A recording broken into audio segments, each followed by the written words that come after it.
My half-brother forced me to leave the family gathering I bankrolled, while parents took his side. Now he's locked up pleading for my support. Me, 29-year-old Marcus Thompson, got invited to my brother's engagement dinner. Show up like a good family member. He sits me by the trash while flexing for his in-laws. Then the bill comes, and he tries to stick me with it. Look at the waiter and say, "I'm not with this group." Walk out. What followed was a full-on show. He didn't just lose his fiancée. His whole act got exposed. But before we get there, let me give you some context. Have been a deep-sea commercial diver for the last 8 years. Not talking about that cushy recreational diving stuff. I'm talking actual underwater welding and construction work, where one wrong move means someone doesn't come back up. 16-hour shifts in conditions that would make office workers quit on day one. The job's brutal, but the money's excellent if you're smart with it. While my college buddies were busy racking up student loans for degrees they don't use, I was banking serious cash. Owned my house outright in a decent neighborhood in Tampa. No mortgage, no roommates, zero debt. Drive a 2019 Silverado that I paid cash for. Nothing flashy, just a reliable truck that handles Florida storms without complaint. Converted my garage into a home gym that would make most commercial setups look like toy stores. Full power rack, competition bench, enough plates to sink a small boat, and a deadlift platform. I built myself that can handle the 60. I pull on good days. When you work as hard as I do, you need somewhere to channel that energy when you're home. My family comes from a different world entirely. Dad runs what he calls a luxury car rental business, which is really just him flipping repo vehicles on credit. And crossing his fingers, the market doesn't crash. Hasn't turned an honest profit since 2015, but still drives a leased Cadillac and wears those ridiculous designer suits that make him look like he's being slowly strangled by expensive fabric. Mom's full-time occupation is pretending to be high society at wine tastings, where the actual purchases are less than what people spend on appetizers. She's got the act down perfectly. The subtle jewelry that's actually expensive. The practiced laugh that suggests private school education she never had. Then there's my younger brother Tyler, 27 years old, who introduces himself as a real estate mogul and CEO at family gatherings. What that actually translates to is an unemployed mooch, living in my parents' converted garage apartment that I renovated with $28,000 of my own money during a particularly weak moment 4 years ago. Tyler still lives in our parents' finished garage space, rent-free, of course. Has the audacity to call it his investment headquarters, even though the only thing being invested down there is time into video games and the mold growing on his unwashed dishes. Dad introduces him as the real estate prince at church functions, while Mom still does his laundry and cooks his favorite meals every Tuesday.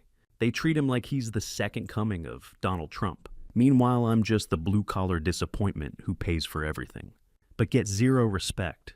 The family ATM with a pulse. Since 2019, I've kept track in a spreadsheet like the idiot I am. The damage is brutal. $50 to $200 to Dad for business taxes he forgot about. $9,400 to Mom for her emergency surgery, cosmetic dental work, and Botox. 31 $800s to Tyler, spread across 13 different ventures that all evaporated like morning dew. That's nearly $50,400 over 4 years that just disappeared into the family money pit. Not a single cent returned. Not even a genuine thank you beyond the immediate relief once the check cleared. It's been the same story since I started making real money. The calls always come at the same time. Just after payday like, they've got my direct deposit schedule taped to their fridge. Always an emergency. Always can't wait another day. Urgent. Always just this once. And I'll pay you back when things turn around. The worst part is I knew what was happening. Wasn't blind or stupid. Just had this messed up sense of obligation because that's what family does. Like I owed them for raising me, even though what they mostly raised was their expectations of what I could give them. Last February marked the beginning of the end, though. I didn't recognize it at the time. Working night shift on a deep-sea platform during a particularly brutal storm season. Equipment failure on the diving bell. Metal fatigue accelerated by constant pressure changes. A hydraulic line gave way, and a section of heavy cable whipped across the platform like an angry snake. Caught me square across the left side. Snapped 3 ribs clean through. Pain unlike anything I'd experienced before. Not the muscle burn of a heavy workout, or the dull ache of a long shift. This was white-hot lightning shooting from chest to fingertips, breath stealing and vision blurring. Coast Guard helicopter to the nearest hospital with a trauma center. Surgery to repair internal bleeding and reset the ribs. Doctor, a no-nonsense woman with forearms like she climbed mountains on weekends. Said 8 weeks minimum recovery before even thinking about light duty. Said if I rushed it, I risked permanent lung damage and reduced capacity on my dominant side for life. Was back on site in 10 days. Not because I was healed. The surgical staples were barely out, but because my crew was shorthanded during the spring rush, when demand spikes and everyone's pushing to hit quarterly quotas. Plus workers' comp only covers so much. Bills don't stop just because you're injured. Know how many times my family visited during recovery? 0. Not once. Not even a phone call. Dad was swamped with end-of-quarter sales. Mom had her spring charity wine circuit. Tyler was networking in Miami on my parents' dime. The only person who showed was Luna, 26-year-old trauma nurse at Bay General, who works emergency shifts that would break most people. She drove 2 hours through a thunderstorm after pulling a 14-hour overnight to help me shower because I couldn't lift my arm above chest level. On day 5 of my recovery, while I was half-conscious on prescribed painkillers, a card arrived from my family. Light green envelope with a cartoon dolphin holding a get well soon balloon. Luna opened it since my fingers weren't working right. Inside was a note from Mom in her flowing handwriting. Hope you're healing fast. When you're back on your feet, can you look at the pool pump? It's acting up again. Also, we're short on the garage apartment utilities this month, about 420s, thanks. No, how are you feeling? No, we're worried about you. No, can we bring you anything? Just a goddamn to-do list and an invoice disguised as concern. When I asked Luna what it said, she just stared at me for a long beat, then crumpled it and tossed it in the trash without a word. Later that night when she thought I was asleep, I heard her on the phone with someone, voice low but intense. They don't even care that he's hurt, just what he can do for them. It's sick. The next morning, while changing my bandages, she finally said what she'd been holding back. You know they don't love you right. They love what you give them. There's a difference. I didn't defend them. Just let the words hang there like smoke after a gunshot. Recovery was brutal. Physical therapy exercises 4 times a day. Learning to do everything with my right hand. Sleeping upright in a recliner because lying down sent pain shooting through my ribs. Through all of it, my phone kept lighting up with texts from the family. Not asking how I was doing. Just variations on, when will you be back at work? Translation, when will the money start flowing again? 3 months after the rib break with my chest still not quite right. And physical therapy exercises becoming part of my daily routine. Tyler got engaged. Found out through a group text with professional photos attached. They were posed on a yacht in Key West at sunset. Tyler in a linen shirt I'd never seen before. Arm around a redhead in a white sundress and designer sandals. Her name was Sophia. Turns out Sophia came from serious wealth. Not new money, not social media wealth, but generational compound interest for decades wealth. Her father owned a chain of luxury resort hotels across 4 states. The kind of family that doesn't talk about money because they've had it for so long. They don't need to think about it. Suddenly, Tyler was acting like he'd just been drafted first round to the NBA. Started posting entrepreneurial wisdom on LinkedIn. Phrases like wealth mindset and success attracts success. Paired with photos of him in hotel lobbies he didn't actually stay in. This dude who hadn't held a job longer than 4 months was suddenly a business guru because he'd managed to bamboozle a rich girl into thinking he was something special. And my parents were eating it up like it validated all their years of enabling him. 3 weeks after the engagement announcement, Mom called. Her voice had that extra layer of sweetness that always meant she wanted something. They were hosting an engagement dinner for Tyler and Sophia. Private event at an upscale restaurant downtown called Meridian. 7:30 p.m., sharp cocktail attire required. I just said I'd be there, not asking questions. Then she added almost as an afterthought, make sure you wear something appropriate. Sophia's family is very refined. And do something about those hands. Maybe a manicure. They look so industrial. Yeah, because the calloused hands that had paid for her kitchen renovation might offend the delicate sensibilities of those people. But I swallowed the insult like I always did. Night before, the dinner got a call from Uncle Rick. He's Dad's older brother, retired Army, who did 4 tours in Iraq, before transitioning to private security work. Only member of the family with an actual spine. And the only one who doesn't speak fluent bullshit. They're expecting you to cover the bill, he said. No hello, just straight to the point. "How would you know that?" I asked, already feeling my gut tighten. "Your mom called me earlier fishing to see if I'd help you out, since you might be tight on cash after the injury. Said the dinner might run 5 or 6 grand, and they wanted to make sure you wouldn't make a scene about it." I didn't say much after that.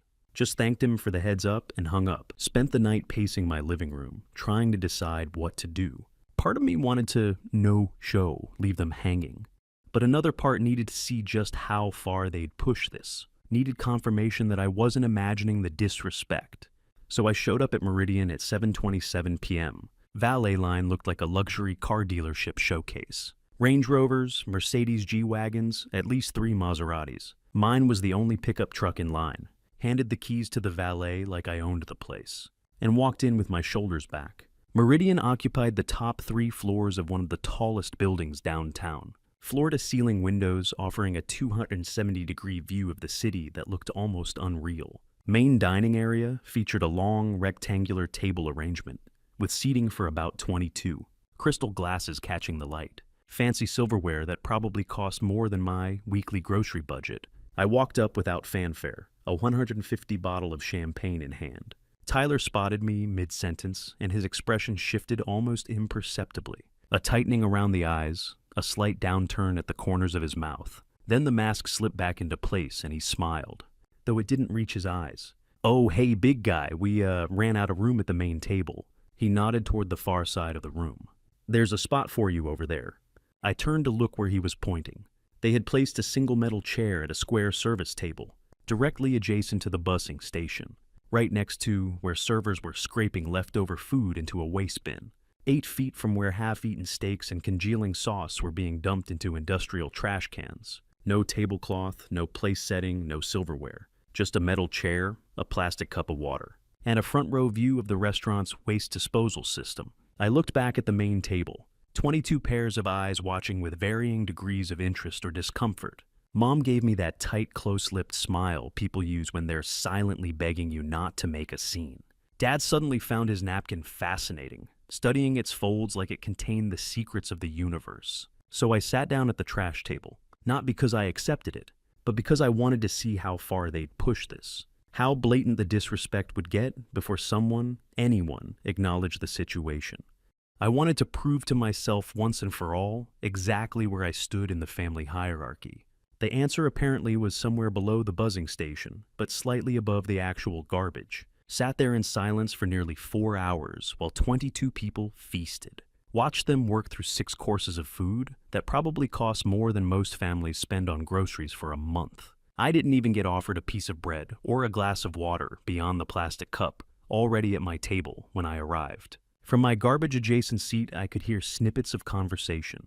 Tyler gave some speech about family values, while Mom dabbed her eyes like this was the goddamn Oscars. Meanwhile, I was close enough to the buzzing station that I occasionally had to lean away to avoid getting splashed by sauce being scraped off plates. The whole situation was so absurd, it almost became funny. These people who claimed to be family had literally sat me next to the trash and were acting like it was perfectly normal. Like I should be grateful to even be in the same room. Checked my phone around the 3-hour mark and saw a text from Luna. "How's the fancy dinner going?" My reply was simple. "They sat me next to the freaking trash." Her response came back almost instantly. "Are you kidding me? Get up, walk out. They don't respect you, never have." Then a few minutes later, a message from Uncle Rick. "How's the royal feast treating you?" I sent him a single sentence. "I'm literally sitting next to a garbage can." His reply was just 4 words. "Take pictures, trust me." So I did, subtle snapshots that wouldn't attract attention. One of my metal chair and bare table. One of the main table 20 feet away with its elaborate place settings and floral centerpieces. One of the trash bin directly behind me where servers had been scraping plates all night. I didn't feel angry anymore. Just a strange calm, like I was watching all of this happen to someone else. Like I'd finally stepped outside the delusion and could see the situation for what it really was. It was approaching 11 p.m. when they finally finished their elaborate dessert course. I'd been sitting at the same metal chair for over 4 hours, watching, waiting, saying nothing. Hadn't been offered so much as a bread roll or glass of wine the entire time. My answer came when a waiter approached my table looking distinctly uncomfortable. Young guy, probably working through college. He was holding a black leather folder. "Sir, he said, voice professional but tense. The final bill for the evening comes to $5,341.87. Would you like to handle that now?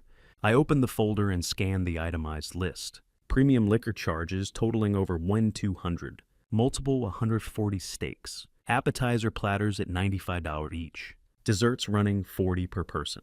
A service charge already included. I didn't react outwardly, just quietly closed the folder, placed it on the metal chair next to me, stood up and said in a normal conversational tone, I'm not part of this group. The silence that followed was absolute. The jazz quartet had taken a break. Half the table turned toward me like synchronized swimmers. Mom blinked rapidly as if trying to process what she just heard. Dad froze with his glass halfway to his mouth. The waiter hesitated, eyes darting between me and the main table. I'm sorry, what did you say? I didn't eat, I didn't drink, I wasn't seated with the party. I'm not covering their bill. Tyler leaned forward then, forearms on the table, with that smirk he always wore when he thought he had the upper hand in a situation. You're seriously doing this right now? He said, voice loud enough for everyone to hear. Come on, man, don't be a dick. Just pay like you always do. I met his eyes directly. No. That was all. No lengthy explanation, no raised voice, no dramatic speech about years of built-up resentment. Just a simple refusal. Tyler's practiced smile faltered slightly. He glanced sideways at Sophia's father, who was now frowning slightly. The expression of a man who's just realized something doesn't add up in a business deal. Mom jumped into the silence, voice unnaturally bright and brittle. Marcus, honey, let's not do this here. We already told Sophia's family everything was taken care of for the evening. I shrugged, a single shoulder raise and drop. Then I guess someone better take care of it. The waiter was now visibly uncomfortable, shifting his weight from foot to foot. The black folder clutched in front of him like a shield. So who should I give the check to then? I nodded toward the main table. Anyone but me. Tyler stood up then, color rising in his face. The mask of sophisticated real estate mogul slipping to reveal the entitled child beneath. Are you seriously going to screw us over in front of her family after everything we've done for you? That line was so rich it could have bought its own table. But I didn't respond, didn't engage, just picked up my coat from the back of the chair, retrieved the unopened bottle of champagne I'd brought that no one had even acknowledged, and turned toward the exit. As I walked away, I heard Tyler's voice again, louder this time, with an edge of panic creeping in. Wow, you're really just walking out, just like that? I paused at the threshold, turned just enough to deliver a parting line that wasn't shouted or dramatic, just matter of fact. Yeah, I'm done picking up the tab. I let the engagement dinner incident sit for a few days. Didn't say anything.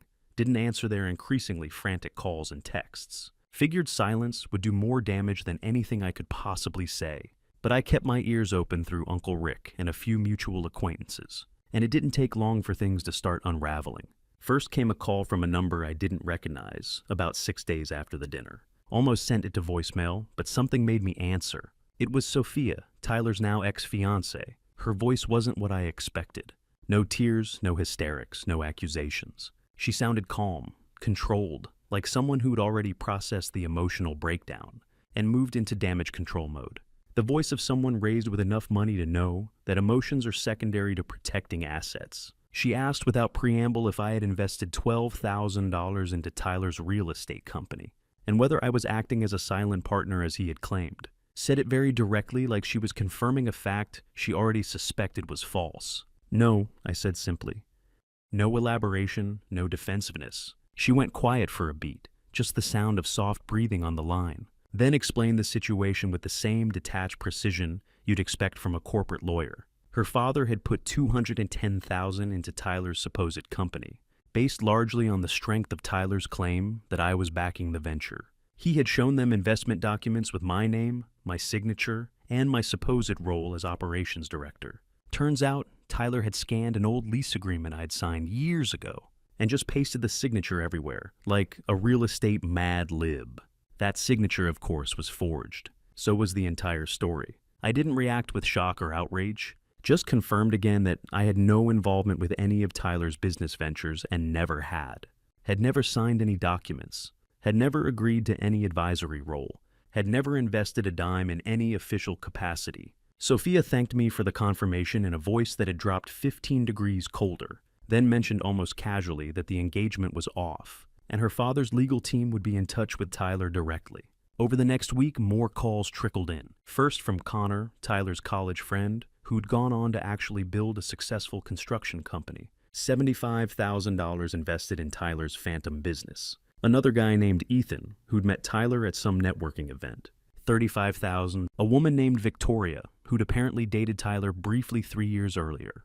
$18,000 in what she thought was a private investment opportunity, all based on documents with my forged signature, all based on the story that I, the stable employed brother with actual assets, was involved as a silent partner and guarantor. The realization hit like a sledgehammer. Tyler hadn't just been using me as an ATM all these years. He'd been using my reputation, my work history, my financial stability, as the foundation for an elaborate house of cards.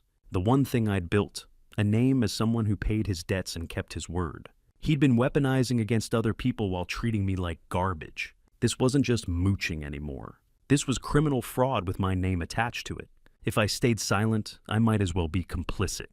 I spent a weekend gathering evidence, had the people who'd contacted me forward all the documents Tyler had sent them, created a timeline of investments and claims made, copies of text messages and emails where he'd referenced me or my supposed involvement, built a complete picture of the fraud without ever contacting Tyler or my parents directly. Then on Wednesday morning, I drove to the county sheriff's office, walked in wearing work clothes, no appointment, no lawyer, asked to speak to someone about financial fraud, was directed to a detective who looked like he'd seen every scam imaginable and was tired of all of them. I laid everything out without emotion. No family drama, no backstory about the dinner or years of being used. Just facts. My identity was used to commit financial fraud against multiple victims. Here's the evidence I've gathered.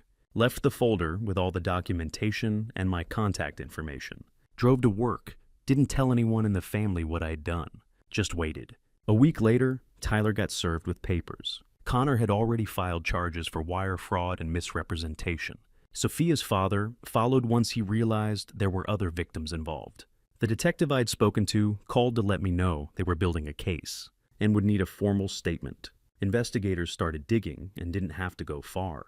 Tyler had been almost laughably lazy with his fraud, reusing the same basic investment documents for multiple victims, just changing dates and dollar amounts, but keeping my forged signature in the same exact position on each form, the same fake company address, the same bogus projections with just the numbers changed. 4 days after Tyler was served, Mom finally texted, not to ask what was happening or why Tyler was facing legal trouble, just a request for me to come over and talk it out with him. Said the situation was getting out of hand and that we needed to present a united front as a family. Her proposed solution apparently was for me to go with them to Sophia's father's office and explain that the whole thing was a misunderstanding that had gotten blown out of proportion.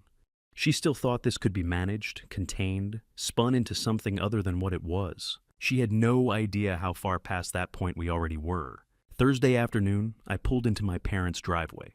Didn't call ahead, didn't respond to the multiple messages asking me to come over and help fix the situation. Just showed up when I knew they'd all be there. The house looked the same as always. 2-story colonial with the pretentious pillars Mom had insisted on adding during the last renovation. Dad's leased BMW in the driveway next to Mom's white Lexus SUV. Tyler's Audi was there too, the one with the vanity plate referencing some inside joke no one actually got. Walked in without knocking. Family house, family meeting.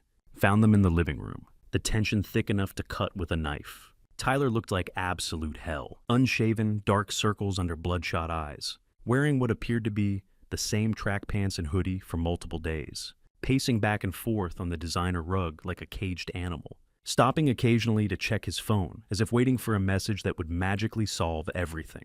Mom was perched on the edge of the couch, back ramrod straight, hands clutching a coffee cup that had long gone cold. She'd clearly dressed for the occasion in what she considered serious discussion attire. Cashmere cardigan and pearls, hair freshly styled. Dad sat in his leather recliner, looking suddenly older. The lines in his face deeper than I remembered. He was still in his Thursday golf clothes despite the March chill outside, as if maintaining routine could somehow hold back the tsunami heading for their carefully constructed facade. They all looked up when I entered. Mom immediately stood, relief washing over her face. "Marcus, thank goodness. We've been trying to reach you. This whole thing has gotten completely out of control. Tyler's been... I cut her off by placing a thick manila folder on the glass coffee table. The sound it made, a flat, decisive thud, silenced the room instantly. I turned all of this into the county sheriff's office last Wednesday, I said, voice even and calm.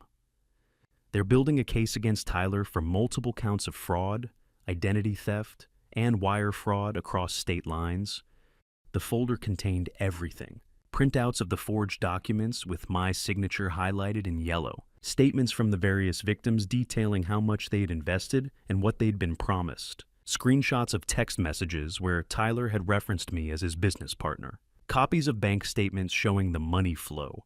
I'd spent days putting it together, making sure every detail was clear, every connection documented.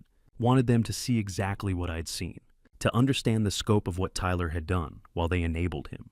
Tyler exploded first, as I knew he would, launched into a tirade about how I was ruining his life, how I'd always been jealous of him, how I should have just backed him when he needed it and none of this would have happened. You could have just signed on, he shouted, spittle flying. It would have cost you nothing. Everyone would have made money. But no, you had to be self-righteous about it. Had to play the honest working man while stabbing your own brother in the back. I didn't respond, didn't engage with the tantrum. Just stood there, arms at my sides, watching the performance with the detached interest of someone observing an animal at the zoo. Mom tried to step in, always the mediator, always looking for the compromise that would maintain the family illusion. There has to be a way to fix this, she said, voice wavering between authoritative and pleading. Maybe you could make a statement saying you had initially agreed to be part of the business. But there was a misunderstanding about the extent of your involvement, or that you verbally authorized Tyler to act on your behalf. I looked directly at her, really seeing her for perhaps the first time in years. I'm not lying for him, I said flatly. Not again, not for money, not for peace, not for family. If you contact me about this again, I'll add witness tampering and harassment to the case file. Dad finally spoke up, voice cracking. You'd really let your brother go to jail, your own blood? He put himself there, I replied. I'm just not pulling him out this time. I turned and walked toward the door without another word. Behind me, I heard Tyler's voice crack with something between rage and fear. You're dead to me. You hear that? Dead. I didn't look back, just kept walking. Left the folder on the table with all the evidence of years of lies and manipulation. Left the house that had never really been a home. Left the people who had never really been family in any way that mattered. As I drove away, I felt something I hadn't expected. Not satisfaction or vindication, but a strange kind of peace. Like putting down a weight I'd been carrying for so long, I'd forgotten what it felt like to stand up straight. 3 weeks later, the charges were official. Tyler took a plea deal, 16 months in a minimum security facility, plus restitution orders he'd never be able to fulfill. Investigators discovered he'd already set up offshore accounts and converted a significant portion of the money to untraceable cryptocurrency before being caught.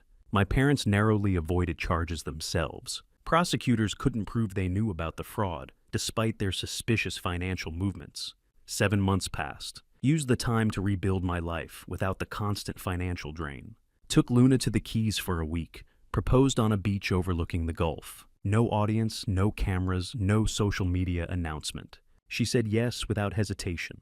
Fixed up the house, built a serious gym in the basement with equipment that would last decades.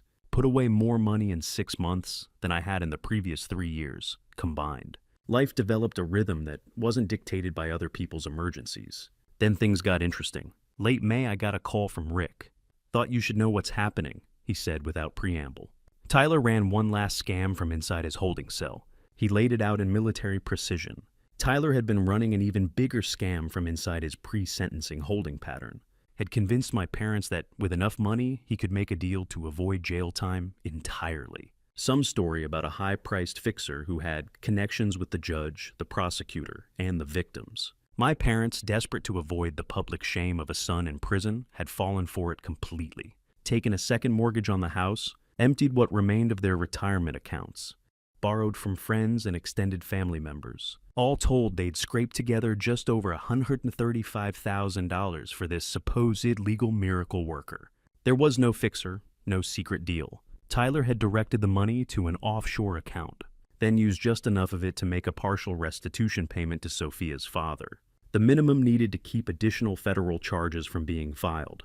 The rest had vanished, presumably stashed somewhere for his eventual release. Now my parents were facing bankruptcy, foreclosure, and possible criminal charges themselves for signing fraudulent loan documents. Their house was weeks away from auction. Dad's leased car had already been repossessed from the country club parking lot. The ultimate public humiliation in their social circle. "They're going to come to you," Rick said finally. "Thought you should know." I thanked him and hung up. Didn't feel the satisfaction some might expect. Just a hollow confirmation of what I'd already known about the family dynamic. That it would continue its dysfunctional patterns with or without my participation. But that night I made some calls. First to my company's legal team, then to a private investigator I'd used when vetting subcontractors for some renovation work, finally to a real estate agent. Few days later, the doorbell rang at 10:30 a.m. on a Saturday. Expected my parents on the porch looking like weathered versions of themselves. Let them in without a word. Luna was heading to the gym with a silent squeeze of my shoulder as she passed. I appreciated the space to handle this final confrontation on my terms. They sat awkwardly on the edge of the couch. The silence stretched until Dad finally broke it, explaining their situation, the foreclosure, the debt, the complete collapse of everything. Tyler's final betrayal. "We have nowhere else to go," Dad finally said, the admission clearly costing him. "We could lose everything." "We're still your family," Mom added, tears held in check. "We made mistakes, but we love you." "Love doesn't come with a price tag," I replied. "And if it did, you'd have maxed out your credit long ago." Reached into my desk drawer and pulled out a thick envelope. Slid it across the coffee table without explanation. "What's this?" Mom asked, not moving to take it. "Open it."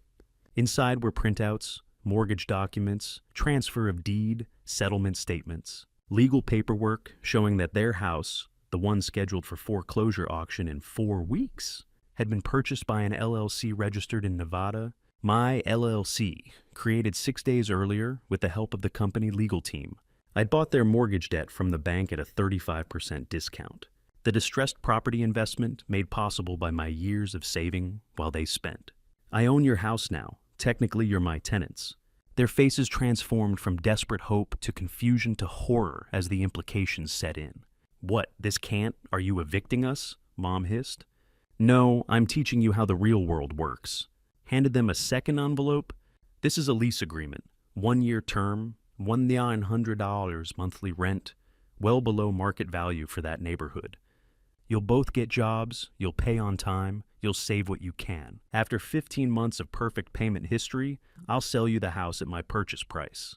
If you can qualify for a mortgage." Dad started to object. I cut him off with a raised hand. "Alternative is immediate eviction. And you can explain to your remaining friends why you're living in a motel on the interstate. Your choice." Silence. "Where are we supposed to get $100 a month?" Mom finally asked.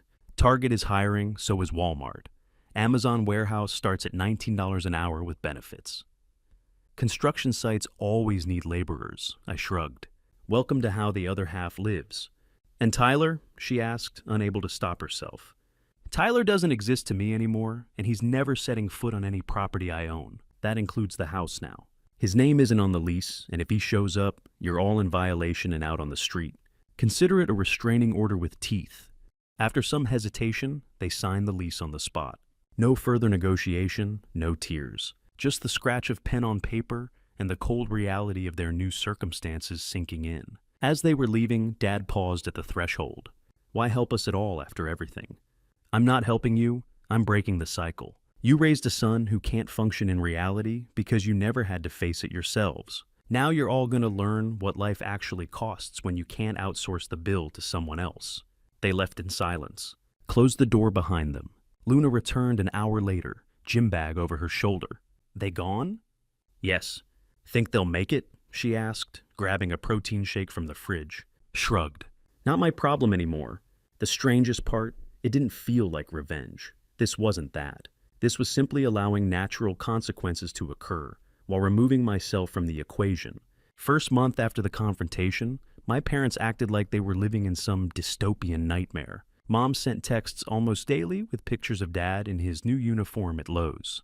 Her at the customer service desk at CVS. Messages full of barely disguised martyrdom, like I was supposed to be shocked or guilty that they were working retail at their age. Didn't respond to any of it. Just had my property management company confirm when their rent payments came in on time.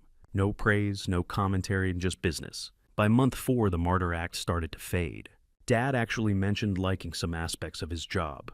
The structure, the clear expectations, the fact that when his shift ended, he could actually leave work behind. Mom found she had a knack for customer service once she got over the initial humiliation. When their 1-year lease was up, I renewed it for another 15 months, at the same rate. They'd been perfect tenants. Rent always on time, property well maintained, no drama. Dad had been promoted to department supervisor at Lowe's. Mom had moved from CVS to a better paying office admin role at a local insurance company. They were building something real for perhaps the first time in their adult lives. Not glamorous, but solid, sustainable, based on what they could actually earn rather than what they could borrow or bluff. My door isn't locked to them anymore, but the ATM is permanently closed. Respect is earned, not bought, not tied to blood, just earned. Family isn't about shared blood or last names. It's about who shows up when you're at your worst, who helps without keeping score, who sees your value beyond what you can provide. By that definition, I'd found my real family, and it had nothing to do with the people who'd raised me.